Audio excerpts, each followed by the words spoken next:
गरीब का बच्चा भूख से लगातार रोए जा रहा था। उसने अभी दूध नहीं पिया था। वह अभी भी दूध का इंतजार कर रहा था। पर क्या करे, कुछ भी इंतजाम नहीं हो रहा था। और होता भी कैसे, आज उसे काम नहीं मिला था। माता पिता दोनों ही अचानक से बीमार हो गए थे। ये पता नहीं था कि कौन सी बीमारी उन्हें लगी हुई थी। गरीबी भी एक मुसीबत बन गई थी। बच्चा रोए जा रहा था, पर आज उसे दूध नहीं मिला था। आज घर में दूध खत्म हो गया था।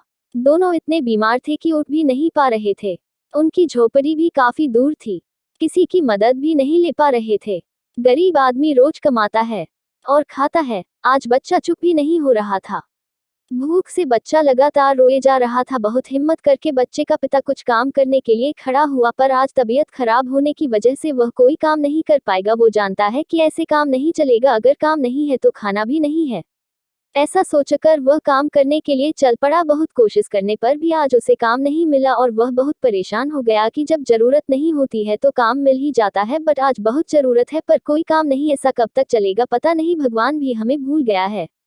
तभी उसकी नजर एक आदमी पर गई। उसके पास बहुत सारा सामान था और वह किसी की तलाश कर रहा था कि कोई उसकी मदद करे। उससे भारी सामान उठाया नहीं जा रहा था। वह गरीब आदमी देख रहा था कि वह आदमी बहुत उम्र का लग रहा है और उसके पास जाकर कहा कि मैं आपकी कोई मदद कर सकता हूँ। आज मुझे कोई काम नहीं मिला है, अगर आप मुझे कुछ पैसे देंगे तो मैं इस सामान को ले जा सकता हूँ। उस आदमी ने हाँ कह दी और वह गरीब आदमी उसका सामान लेकर चल पड़ा। उस सामान में कुछ मूर्तियां थी जो कि एक मंदिर के पास ले जानी थी। वह गरीब आदमी बुखार में उन मूर्तियों को पकड़कर ले जा रहा था।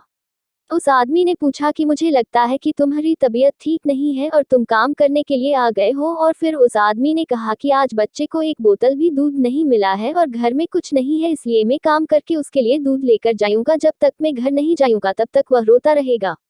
बातों बातों में मंदिर भी आ गया और उस आदमी ने अपनी जेब से एक पोटली निकाली और कहा कि यह पोटली घर जाकर ही खोलना, आज से तुम्हारे बुरे दिन खत्म हो गए। वह गरीब आदमी कुछ भी समझ नहीं पा। उसने बात मान ली और घर गया। घर जाकर पोटली खोली तो देखा कि उसमें स्वर्ण मुद्रा है। लगता है ये भगवान है जो हमारी मदद करने आए थे। उस दिन से उनके बुरे दिन खत्म हो गए। एक गरीब की कहानी। दोस्तों, अगर हम अपने सच्चे मन से भगवान को बुलाते हैं तो वह जरूर आते हैं, पर आज हम भूल चुके हैं कि हमें हमेशा दूसरों की मदद करनी चाहिए। पता नहीं कौन किस तरह और कौन सी हालत में है, इसलिए सबकी मदद करो। और कहानी कैसी लगी हमें जरूर बताएं।